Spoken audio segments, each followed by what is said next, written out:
உலக நாடுகளோடு போட்டி போடுகின்ற அளவிற்கு தமிழகம் வளரும் என திமுக கூட்டணியில் இடம்பெற்றுள்ள கொங்கு நாடு மக்கள் தேசம் கட்சி வேட்பாளர் ஈஸ்வரன் தெரிவித்துள்ளார். நாமக்கல் மாவட்டம் திருச்செங்கோடு சட்டமன்ற தொகுதியில் மதச்சார்பற்ற முற்போக்கு கூட்டணி சார்பில் உதயசூரியன் சின்னத்தில் கொங்கு நாடு மக்கள் கட்சியின் பொதுச் செயலாளர் ஈஸ்வரன் போட்டியிடுகிறார்.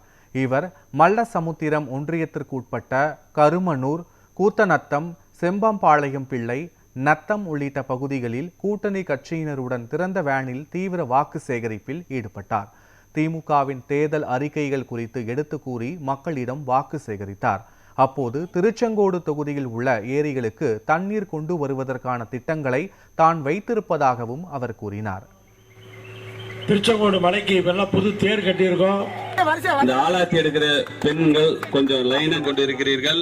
அந்த பணம் தற்போது மீட்டு போட்டு போடுங்க. அந்த 8000 ரூபாய் கூப்பனை நீங்க வாங்கிட்டு கண்டிப்பாக திராவிட முன்னேற்ற கழக ஆட்சியினால் தான் இந்த ஏரிகளை நிரப்ப முடியும். அதற்கான வாய்ப்புகள் இங்குதான் இருக்கிறது. நானும் என்னால் போராடி அந்த ஏரிகளை நிரப்ப முடியும் என்று மக்களுக்கு தெரியும். அதனால இனி இந்த 5 ஆண்டுகளிலே சாதனை திட்டமாக நாங்கள் நினைப்பது இந்த பகுதியில் இருக்கிற அனைத்து ஏரிகளையும் நிரப்பி விடுவது என்பதுதான். கருத்து கணிப்பு யார் எடுத்தாலும் திராவிட முன்னேற்ற கழகத்தினுடைய தலைமையிலான கூட்டணி தான் ஆட்சி அமைக்கும் என்பது தெளிவாக இருக்கும்.